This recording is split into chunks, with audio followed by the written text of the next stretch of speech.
Hola amigos, bienvenidos a nuestro séptimo episodio de SER, Temas de Gestión Humana. Un programa de radio podcast que pertenece a nuestras actividades de divulgación, en las que abordaremos temas de interés para todo aquel que quiere autorrealizarse, explorarse, conocerse y entrenar.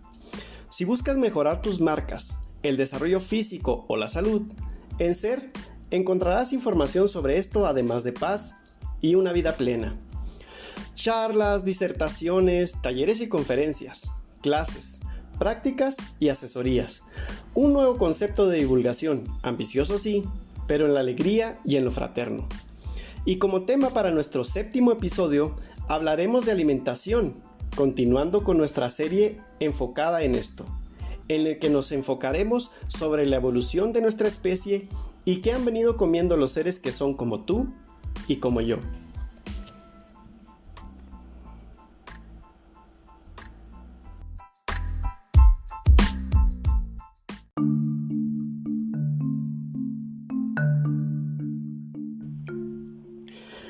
En nuestros días es común y ya de moda escuchar y ver publicidad de todo tipo sobre dietas que de nuevo en nuestra historia reciente se manejan como sistemas de alimentación milagro que intentan desbancar a las famosas dietas sobre el evitar comer grasa y la cuenta de calorías. Nuevas dietas y sistemas que ahora llaman keto o paleo o el famoso boom del ayuno intermitente se nos venden desde métodos en los que uno se suscribe para que te digan qué comer. O incluso ya se venden pastillas keto o aplicaciones que más que nada atienden a la necesidad de enriquecerse de la gente que los ofrece. Si pusieras a un espécimen de nosotros en un zoológico, ¿sería tan difícil entonces saber qué darle de comer? ¿A un gorila o un orangután, a una cebra o a un tigre, es acaso tan difícil para los biólogos que los cuidan en cautiverio saber qué tipo de alimentos proporcionarles para un óptimo desarrollo? ¿Le darías panes de bollería o papas fritas a diario a un chimpancé para conservar su salud? En este episodio, tratamos de dar continuidad y aterrizar un poco las ideas de nuestro audio anterior en el que empezamos de una manera muy abstracta a abordar la teoría de la evolución como pauta para iniciarnos en el tema de la nutrición humana y de las cosas que comemos. A lo largo de la serie, empezaremos en los primeros capítulos hablando de los alimentos propios de nuestra especie y terminaremos en los enfoques particulares de alimentación para cada individuo para sus necesidades en particular, tratando de dar respuesta a un enfoque integrativo para su comida, su forma de vida y la procuración de salud que atienda a su fenotipo en particular.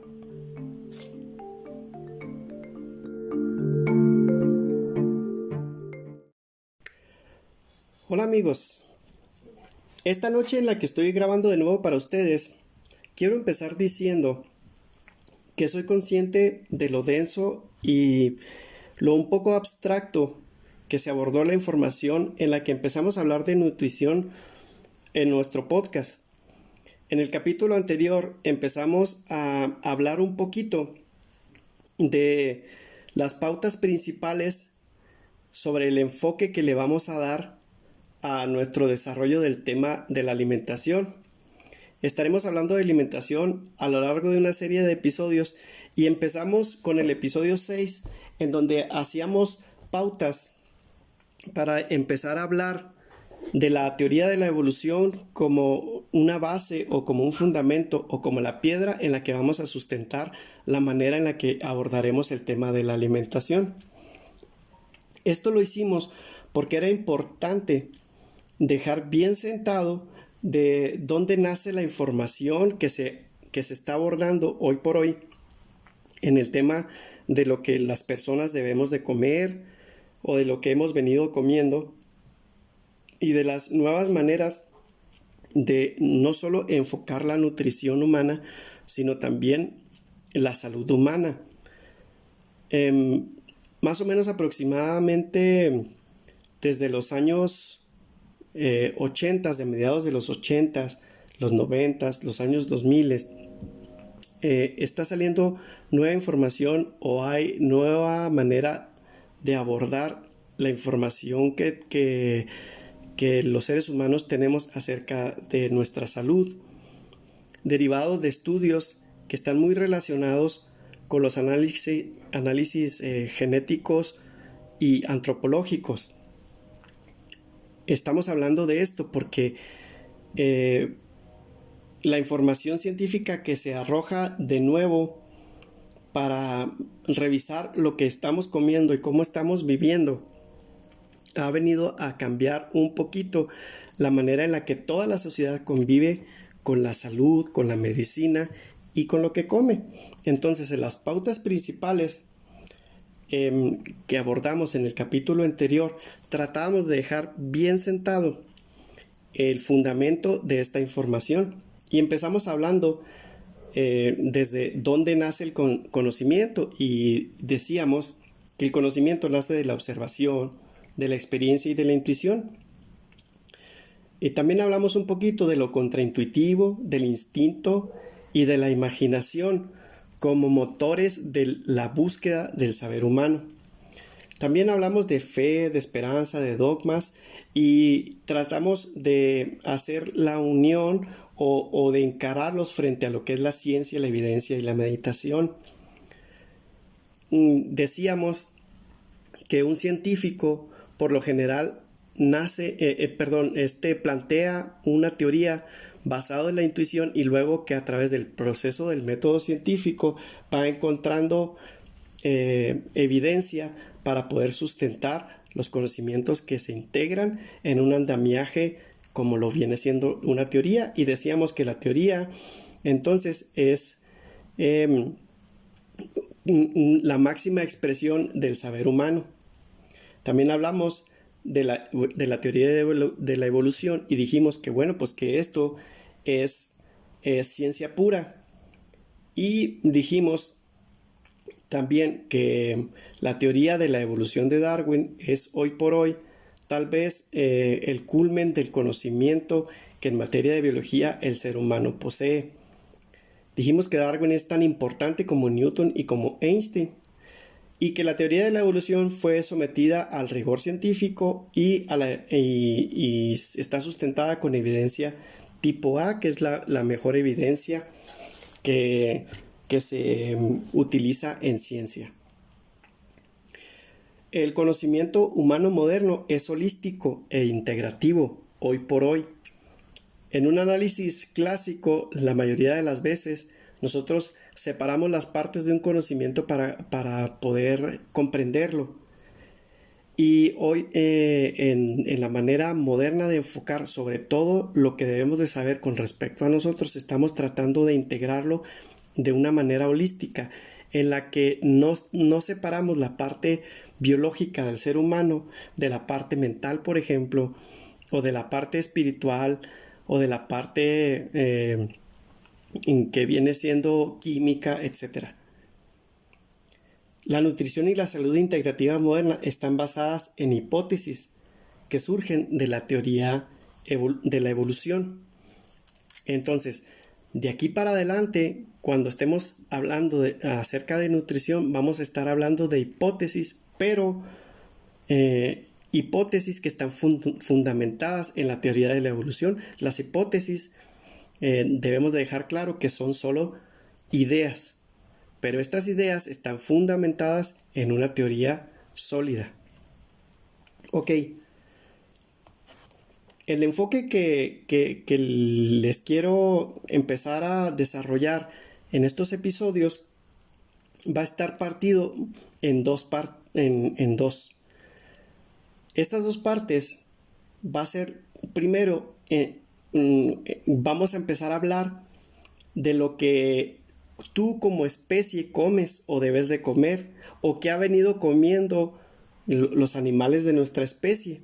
Y luego más adelante hablaremos de lo que cada individuo de la especie en particular le debe comer o le atañe comer con respecto a cómo vive y a la procuración de su salud y de estar mejor.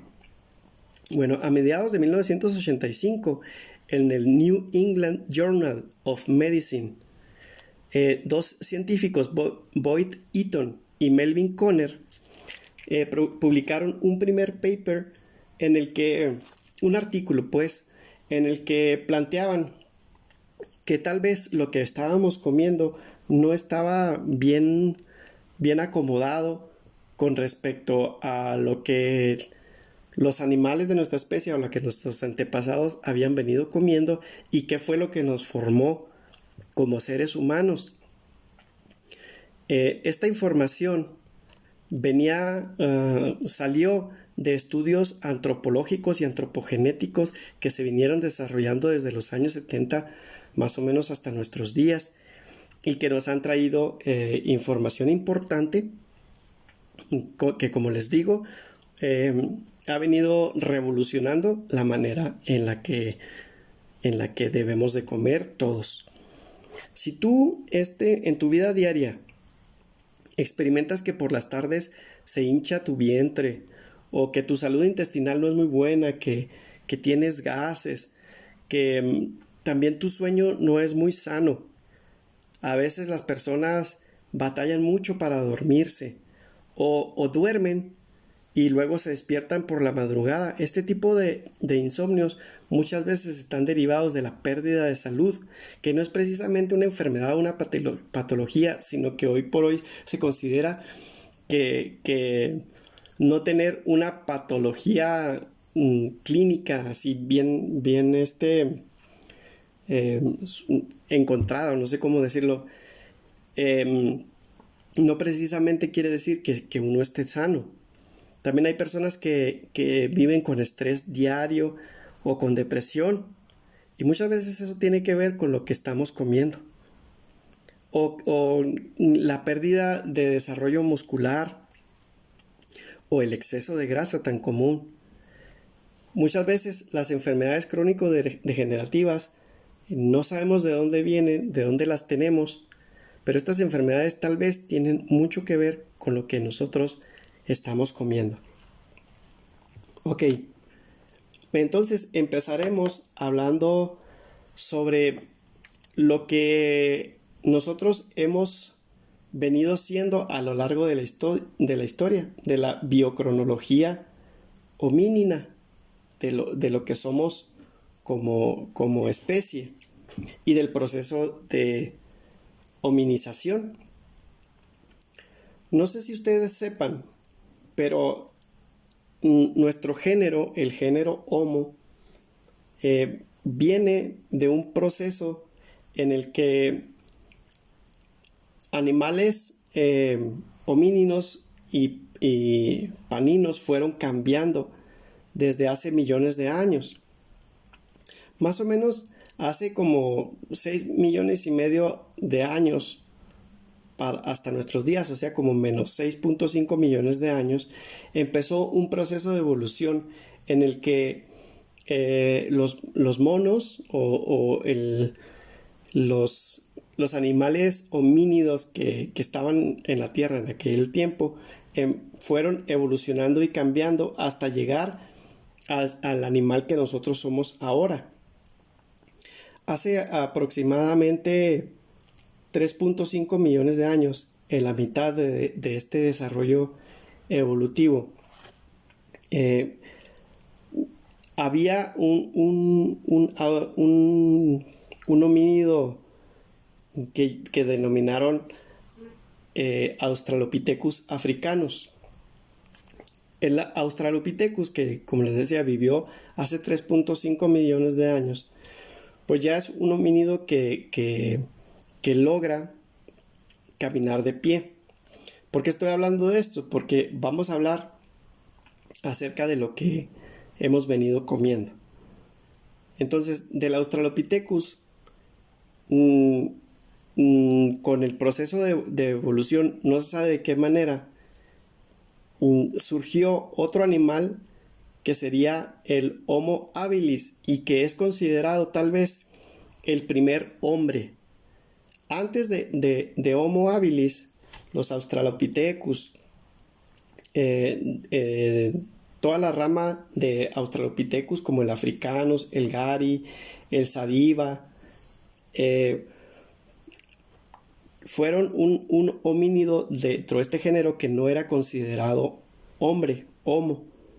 Y antes que el Australopithecus, pues también hubo el género Ardipithecus y más antes, especies como el horrorín fueron homínidos que estuvieron muy cerca de ser monos como los chimpancés. Pero bueno, sin hablar mucho de esto, empezaremos hablando más o menos desde el Australopithecus para acá, 3.5 millones de años. El Homo habilis, que es considerado el primer hombre, ya es un animal que utiliza herramientas para poder obtener sus nutrientes o sus alimentos de los animales que cazaba. Antes de esto, la mayoría de los homínidos que nos anteceden eran animales que eran principalmente frugívoros y herbívoros, y algunos comían pocos de insectos.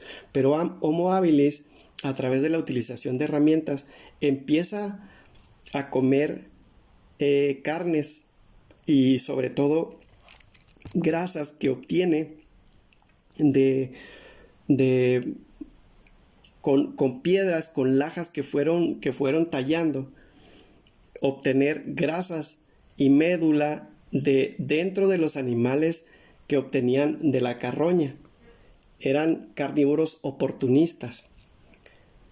Desde Homo habilis hasta nuestros días han pasado 76.667 generaciones.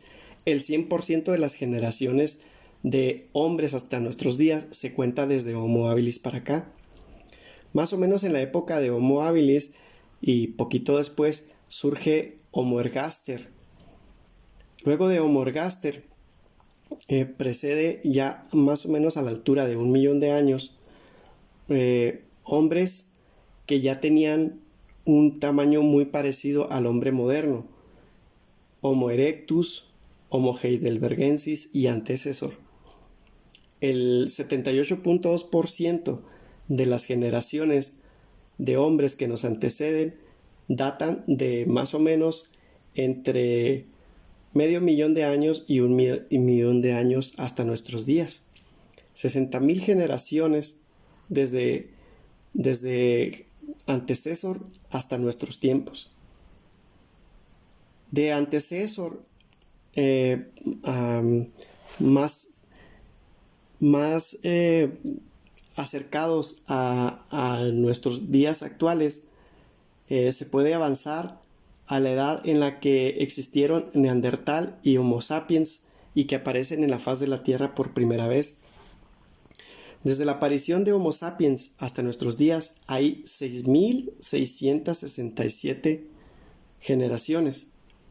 El 8.7% de las generaciones desde la aparición del primer hombre Homo habilis hasta nuestros días. Luego viene la revolución agrícola.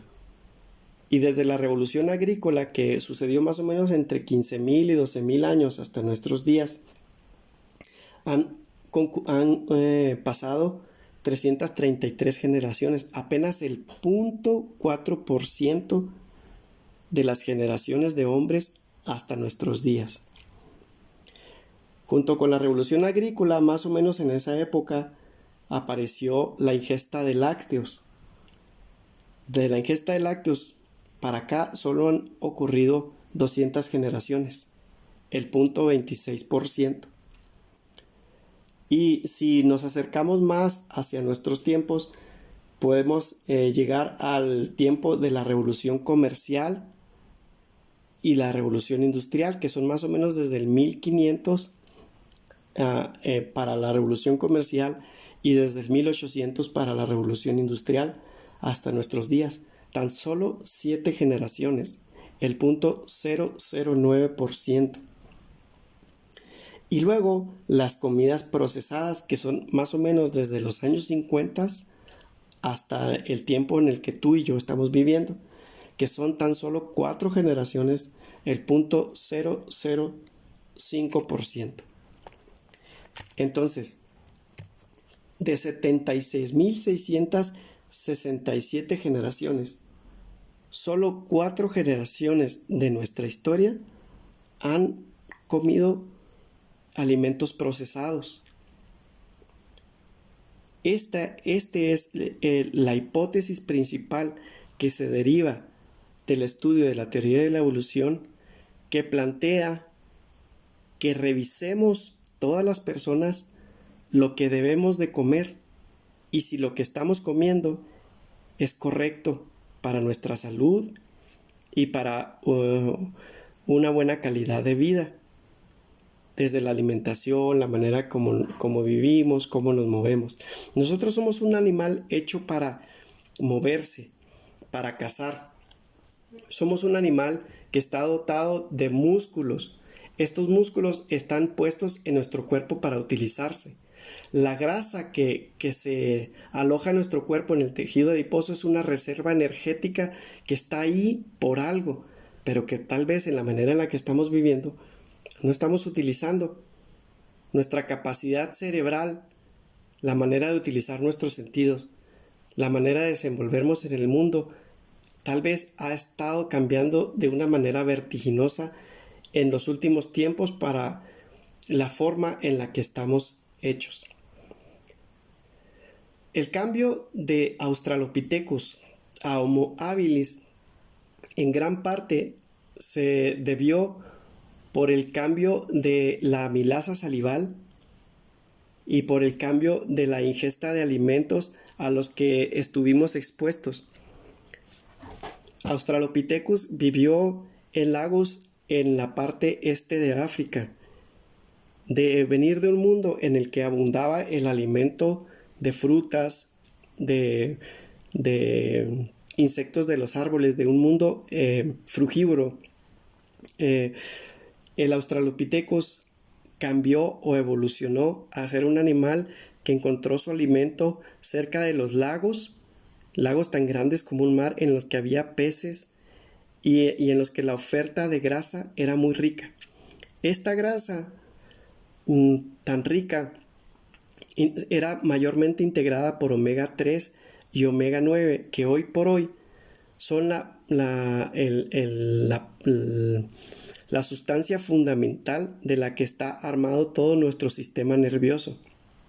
Es tal vez esto lo que dio una respuesta en el desarrollo de la inteligencia o de la manera en la que nosotros encontramos el poder vivir y el poder sobrevivir, utilizando más y cada vez más la sapiencia y la sabiduría como método de supervivencia. Homo habilis es un animal que empezó a utilizar la ingesta de carbohidrato de una manera más rica, pero tomada de el comer carne que encontraban de los animales que lograban cazar y de los animales que lograban adquirir a través de la carroña.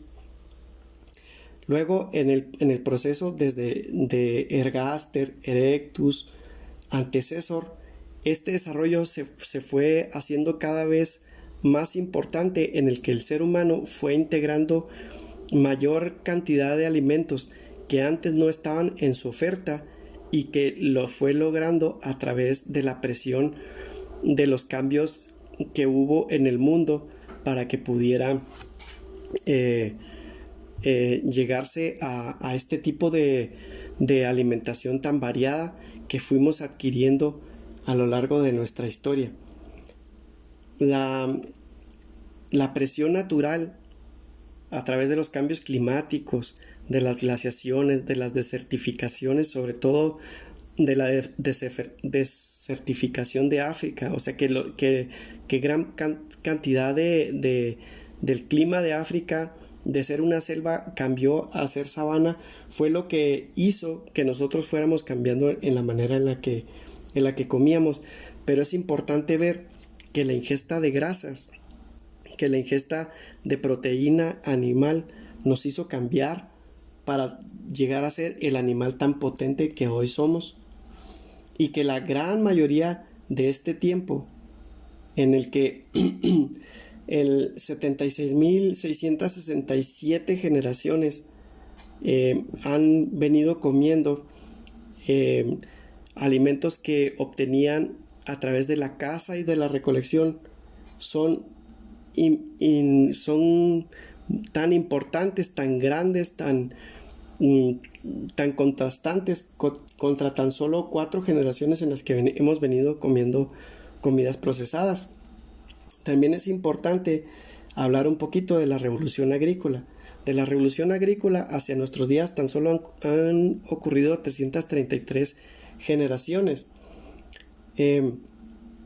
La inclusión de alimentos de cereales y granos que se derivaron de empezar a ser sedentarios y de la civilización hacia nuestros días ha traído cambios en la manera en la que comemos, y estos cambios han venido moviendo de una manera más vertiginosa todo nuestro genoma, nuestra genética y nuestra epigenética. Bueno, pues hasta aquí quiero dejar este capítulo. Yo sé que sigue siendo un poco abstracto, pero poco a poco vendremos adquiriendo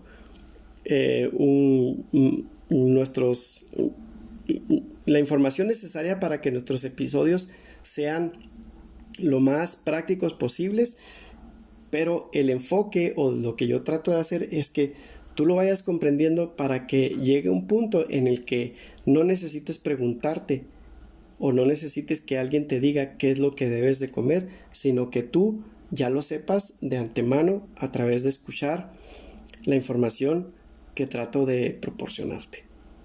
Bueno, espero aportarte en este episodio y hasta la próxima.